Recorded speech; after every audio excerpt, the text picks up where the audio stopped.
Hey, good morning.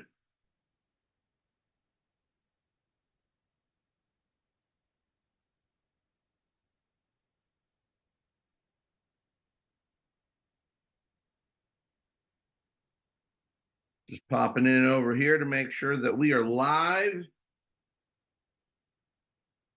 in this group. Got a couple of people. Hey, when you get a chance, say hello in the chat.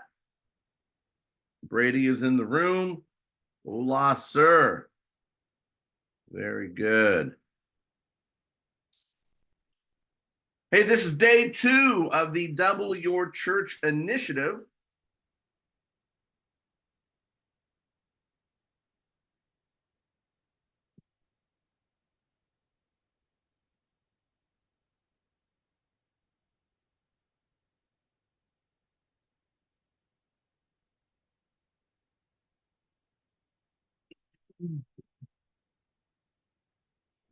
Excuse me. Pastor Leroy, Pastor Jackie. Man, I mean, I'm not going to apologize for it, but for those of you that were on the call yesterday, can we agree I was a little fired up? I was a little hot under the collar. Um, yeah, I mean, it was, I went to bed after the Super Bowl pretty fired up, and I thought, man, when I wake up on Monday morning, I'm gonna feel better. I'm gonna feel more calm and relaxed, and that was not true. I was fired, and then yesterday, my wife had a photo shoot in Waco, Texas, which is a little more than an hour south of where we live. And so, of course, for an hour I'm driving, I'm not on my phone. And we met. It was actually a lady that my wife and I went to college with, and she was in our wedding, and now she has a senior in high school. And so Sarah was doing a photo shoot, a senior photo shoot, senior pictures for this young gal. So I spent, I don't know. I mean, the photo shoot probably went about 3 hours. And I was sitting in this coffee shop, and I probably had 1,000 notifications on Facebook in that 3 hour period of time of just, talking to people. But anyway, yesterday in the morning, I was pretty hot. Today, I'm not going to be yelling. In fact, I had a call yesterday with Craig Shorey, who's in, not only is he a part of the huddle and the academy, but he's in our executive coaching group. And so I set up monthly phone calls with these guys, and he said, "Man, I'm surprised you have a voice for our phone call." He says, "You were going off." And I mean, honestly, I do feel it a little bit this morning. Oh man. So day 1 was all about your mindset, that you are 2 or 3 decisions away from doubling your church in size. It is not rocket science. It's actually not complicated. There is some effort involved, which of course nobody watching this is allergic to effort. But it is putting effort on the right things. Some of us think that if I can just spend 10, 15, 20 hours or more a week preparing my sermon, that is going to be the key difference maker in getting people to come and stay at our church. And of course, that is not the case.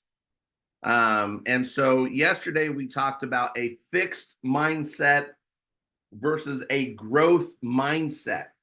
And today we're going to talk about the methods. Now, Professor Howard Hendricks from Dallas Theological Seminary was famous for saying that methods are many, principles are few, methods always change, principles never do.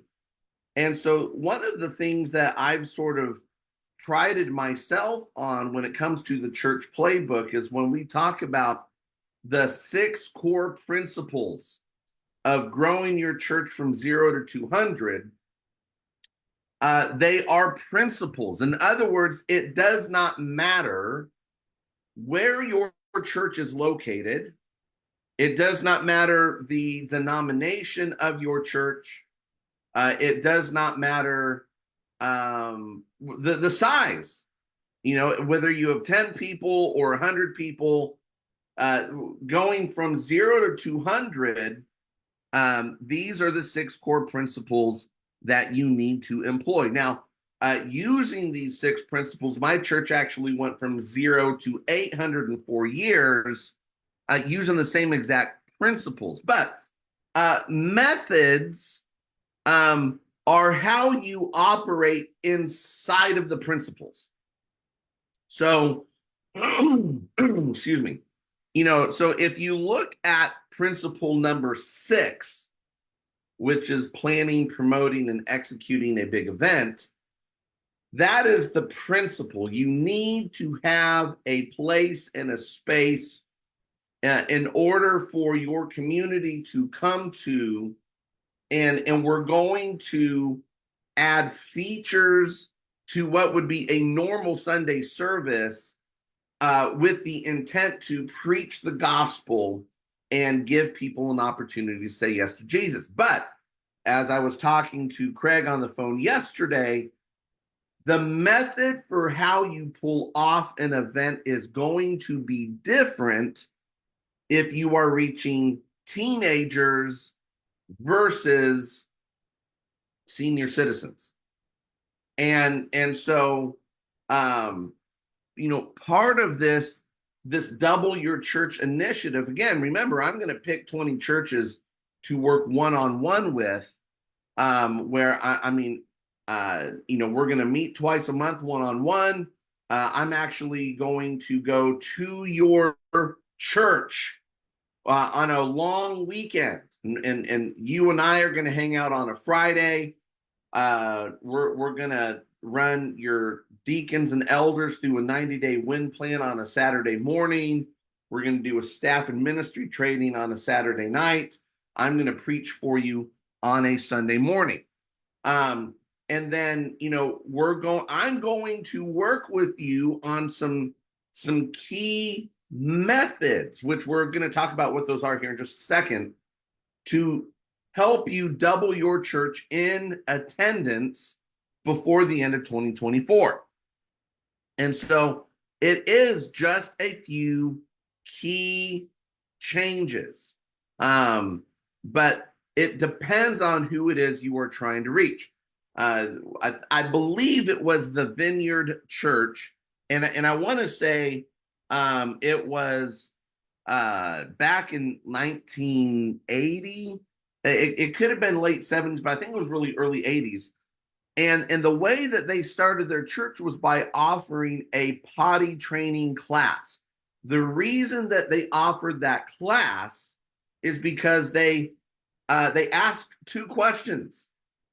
Question number 1, who do we want to reach? They're like, we want to reach young marrieds with young children. Okay, awesome. Question number 2, what is their biggest problems? What are their biggest problems? And so, and of course, young marrieds with young children have no shortage of big problems. So they just picked one, and they said, hey, we're going to, do potty training. We're going to hold a potty training class, and we're going to build a community of young marrieds with young kids that, we're going, and they started a church from that community of young marrieds. So that is a method inside of a principle. The principle would be, who are we trying to reach?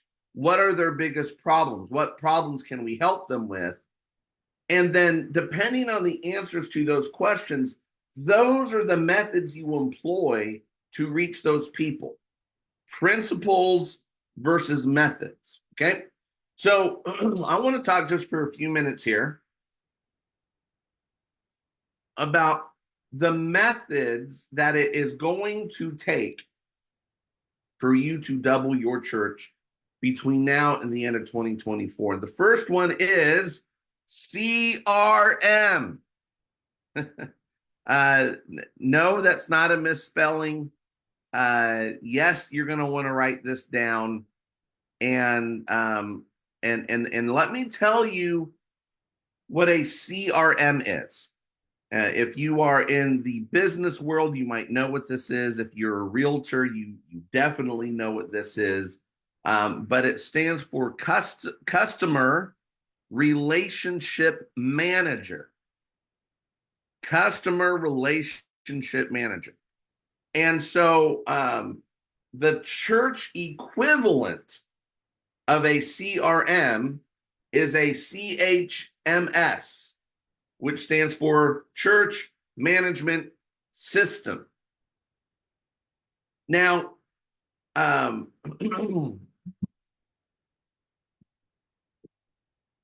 off the bat, we're doing it wrong.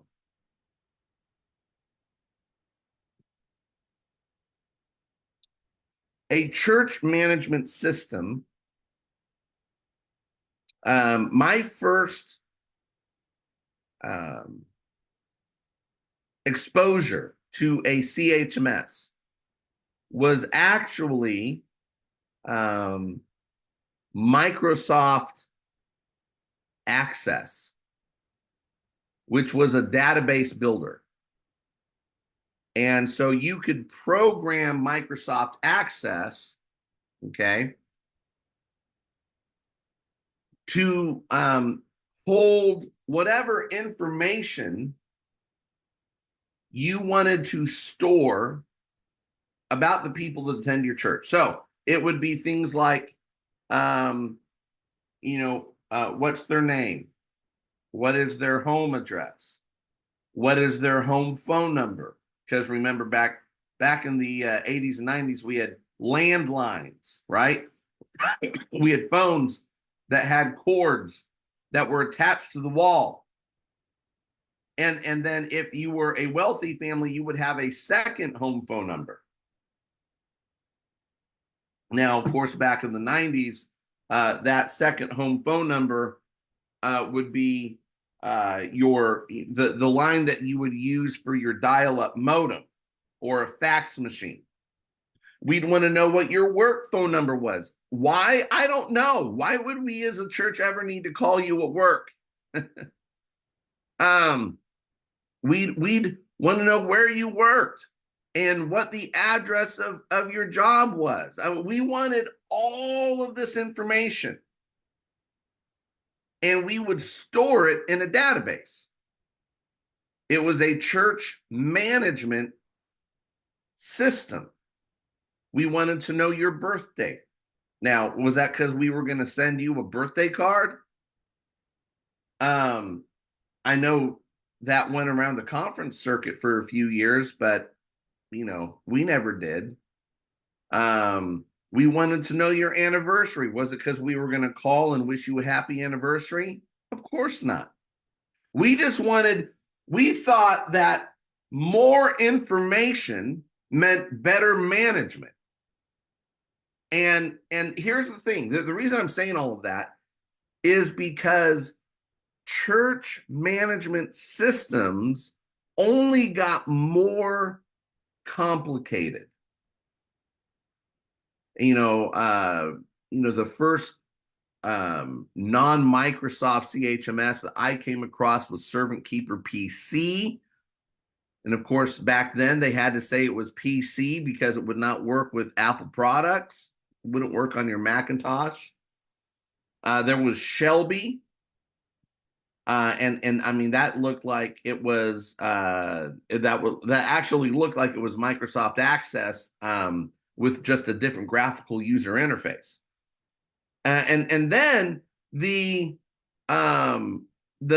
first CHMS that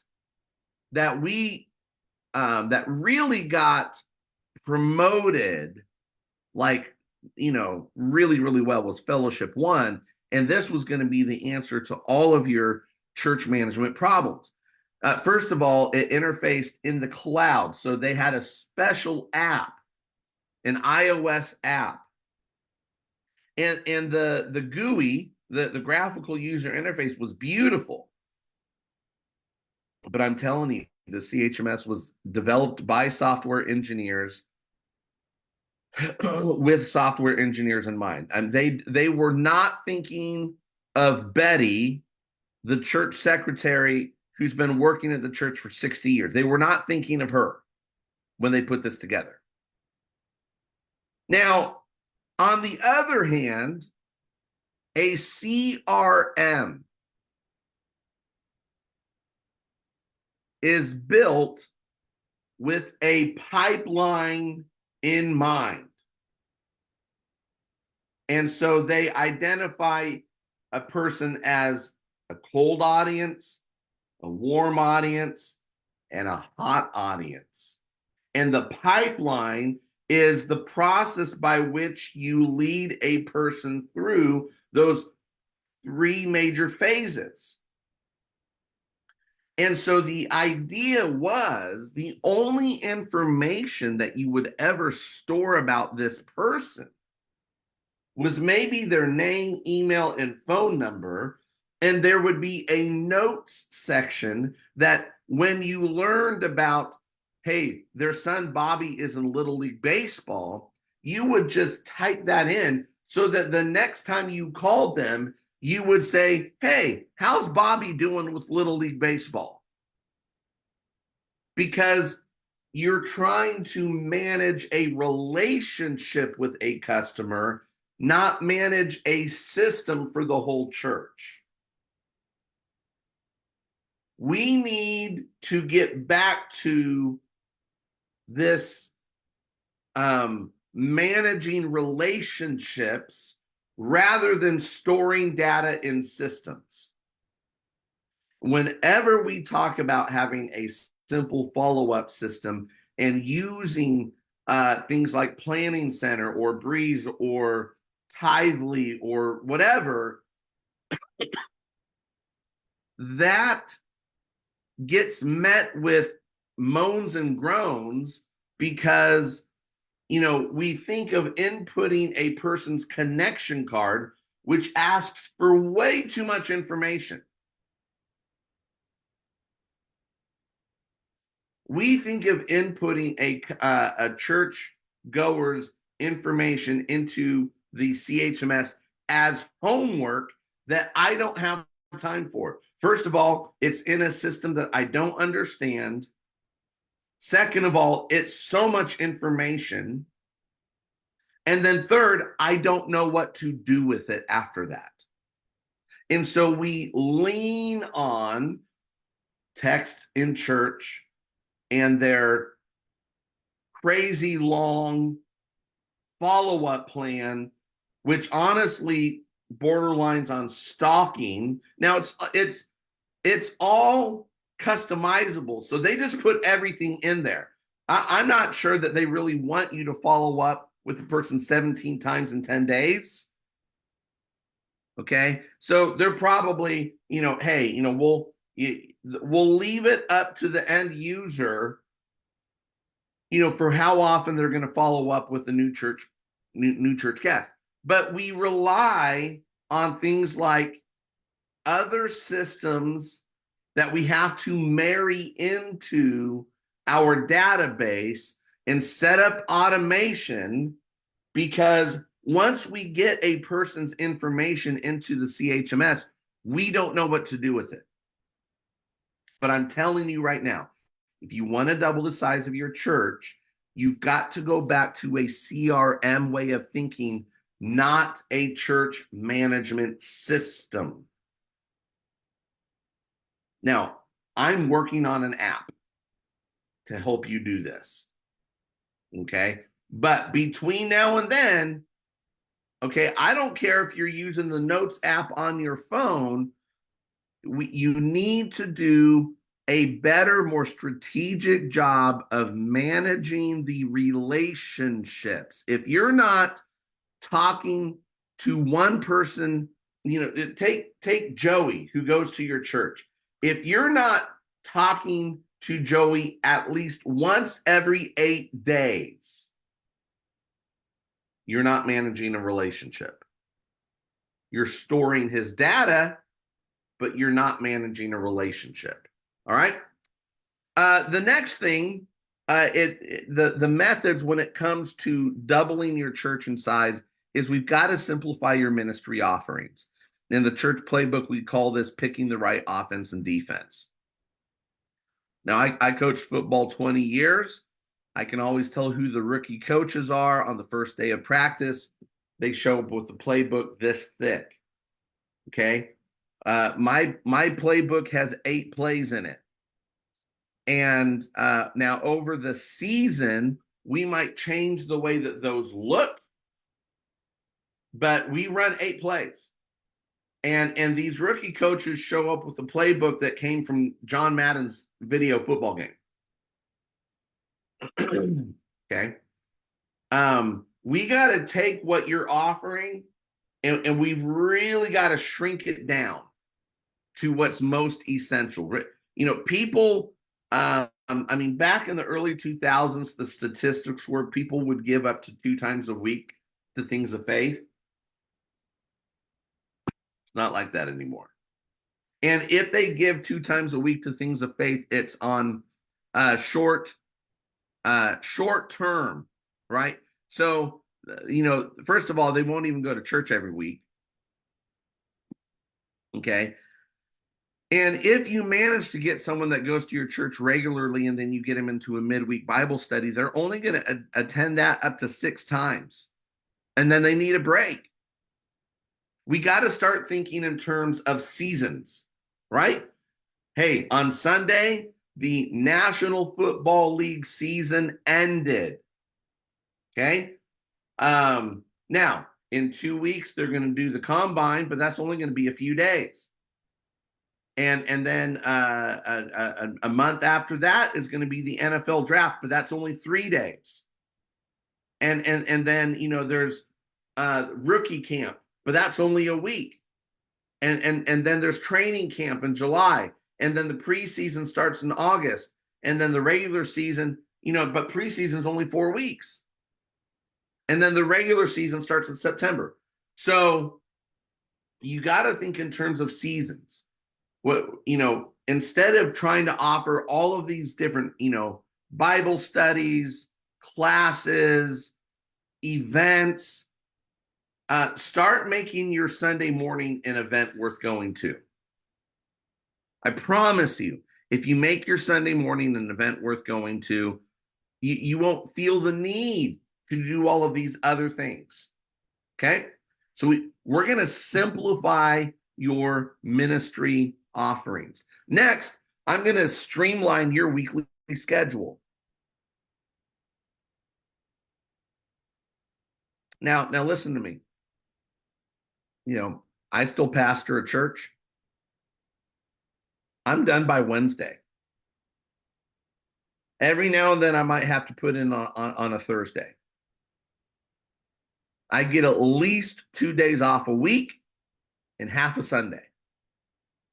Now, part of that, I'm too old to be working 50, 60 hours at a church every week. I'm a volunteer. I don't get paid by the church. Therefore, I get to dictate what I'm going to do. And by the way, if you get paid full time at your church, you do not owe your church 40 hours a week. You owe your church a well-led and well-managed church.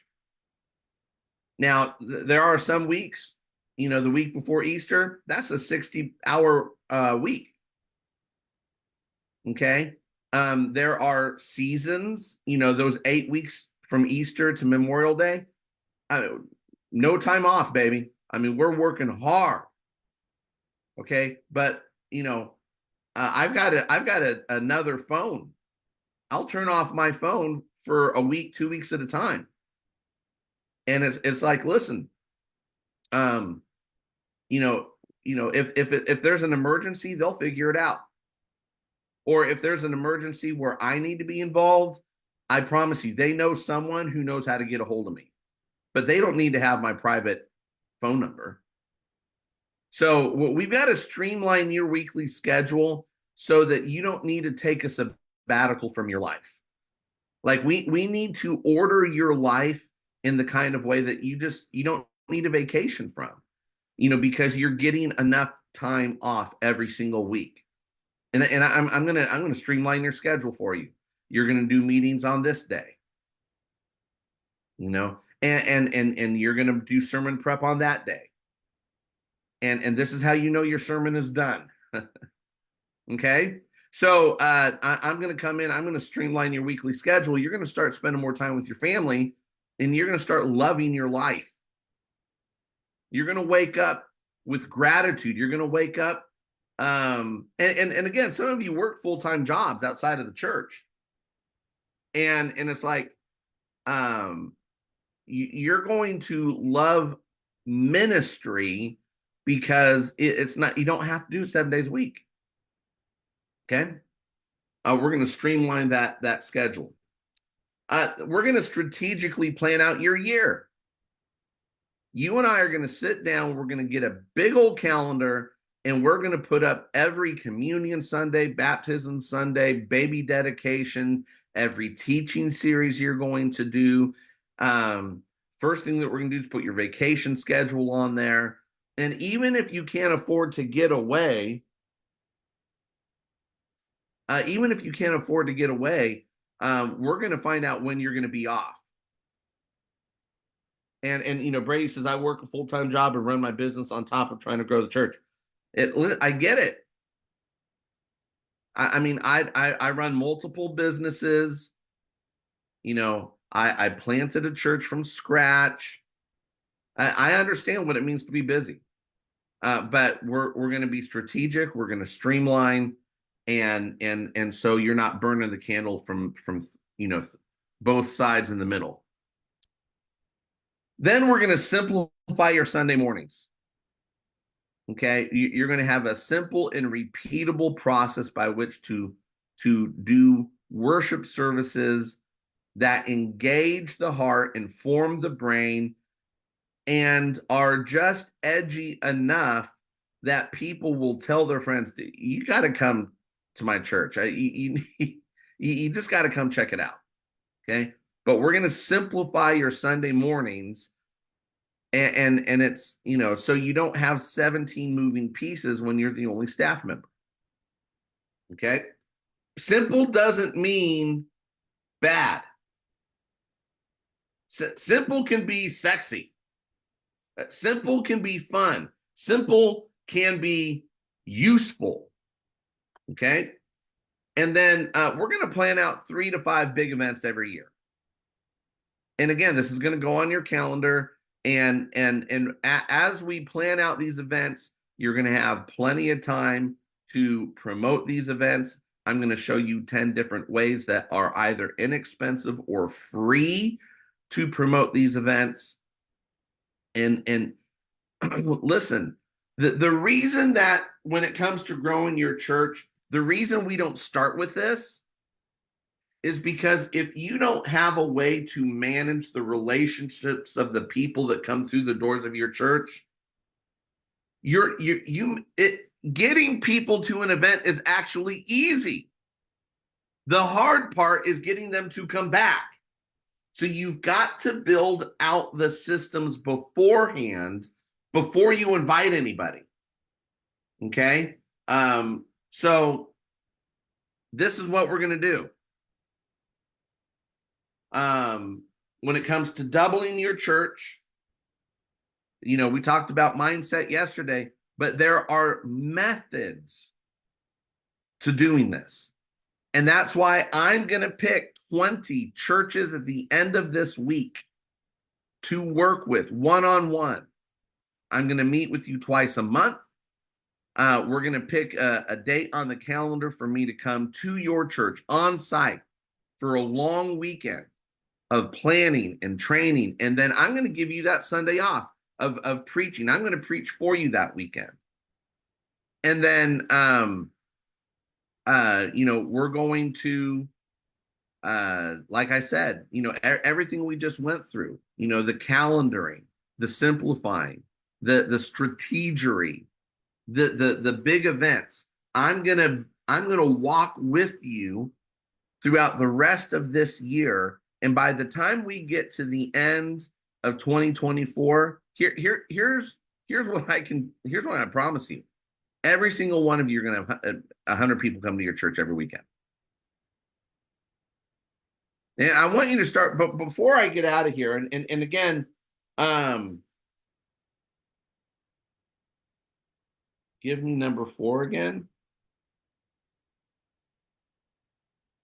CRM, simplify your ministry, streamline your weekly schedule, strategically plan out your year, simplify your Sunday mornings, and plan out 3 to 5 big events. Okay? But I want you to think about right now, if you had 100 people going to your church,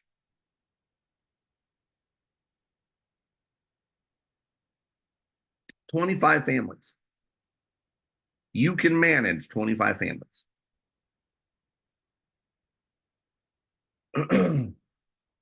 Now, 100 people, that would give you about $100,000 in your ministry budget. If you wanted to work ministry full time, you could. Or if you wanted to work part time, you could. You could hire a couple of part time people and still have money left over for ministry and missions and doing some work in your community. It only cost my church $2,400 to pay off the overdue lunch and nutrition account for every single student in my city. Now, who do you think is the favorite church in my town right now?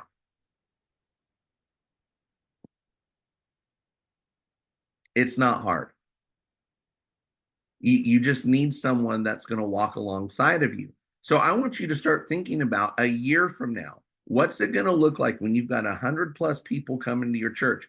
I'm thinking guys like Billy Holden that's already at 200. What's it going to be like for him when he's got 400 people by the end of this year? So, some of you have 40, 50, 60 people coming. Let's double that a year from now. What is it going to look and feel like when you've got double that in your church? Some of you have 0 people. And we're going to get you 50, 60, 75, 100 people before the end of this year. I want you to start thinking about that. I want you to start thinking about what's possible when that happens. Okay? Let me just scroll through. If you've got questions about the method aspect, what those methods are about, we've got a couple of minutes here for questions. So go ahead and drop those questions in the chat right now. Thank you guys for being so gracious and understanding about how I went and lost my mind in yesterday's call.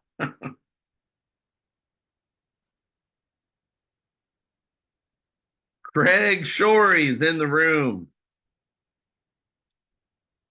Yes, Leroy, I don't.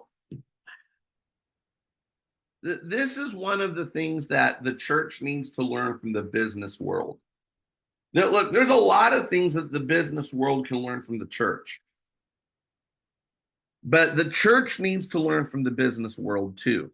And one of the things that business people have figured out that for some reason the church still has not is that when you build a relationship with the customer, they do business with you. And by the way, let's say that a realtor has a CRM, a pipeline, cold audience, warm audience, hot audience. And somebody gets into their pipeline and at the end of it, they buy a house with that realtor.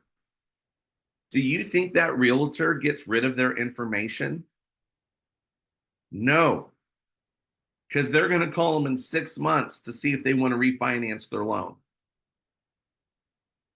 And I guarantee you, in between the time that they buy the house and the 6 months where they make the ask about refinancing, they're going to have touch points in between. Why? Because they're managing a relationship.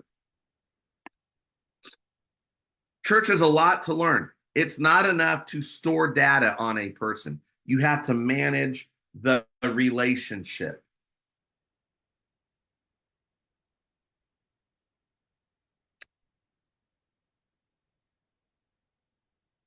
Yep, we're all busy.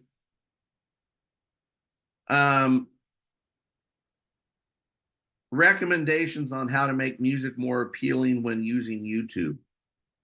So if what you're saying, Brady, is that you have a time of worship using YouTube, then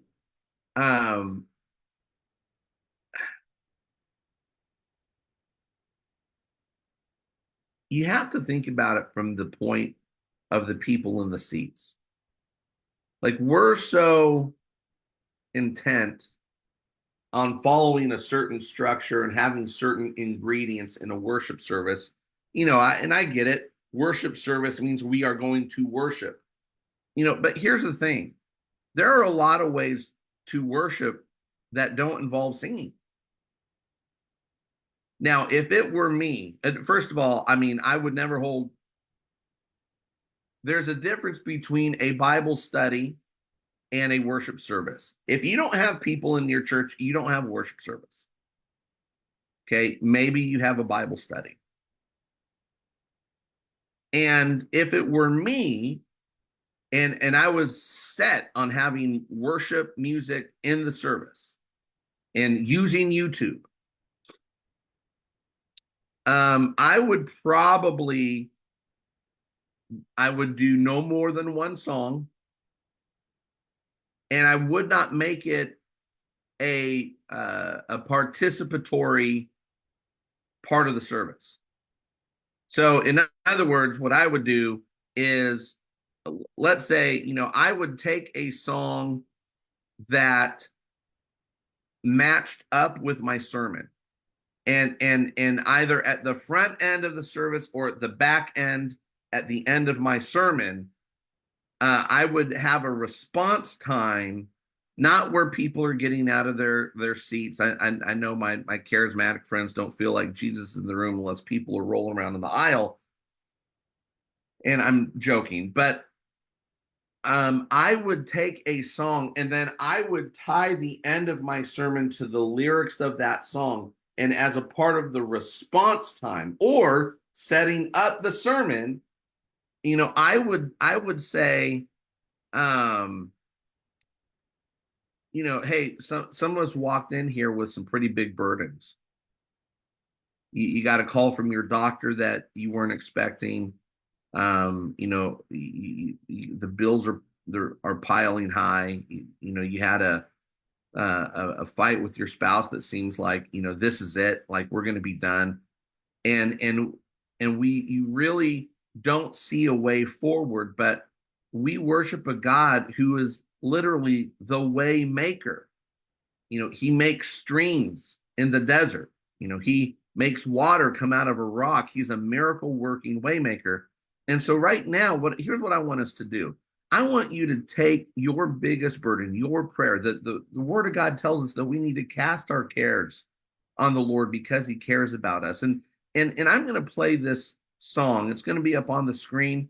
And listen, you can worship along. If you know the words, please feel free to sing it. If you need to stand and raise your hands, please feel free to do that. If you want to sit and be contemplative, that's okay too. But we're going to play this song called Waymaker. And I really want you to focus in on the chorus of this song as it goes through the different names and characteristics and attributes of God, the characteristics that you need God to have in order to make a way through your health, to make a way through the bills, to make a way through your marriage. So let's bow our heads right now. I'm going to play this, and I'll be back up here. That's how I would do it, but I wouldn't do more than one song, and I would make it extremely intentional, because otherwise, and listen, you're not the only guy to do this. And in fact, I had a very, very good friend who was planting a church. They would do YouTube worship. It's just awkward. They don't set the stage. They don't set the atmosphere and environment in the room. You've got to build the environment in the room. And then they do 4 or 5 songs, and then it's like, you know what? I could have sat home and watched a worship playlist on YouTube. So that's what I would do. I would do one song. I'd make it incredibly intentional.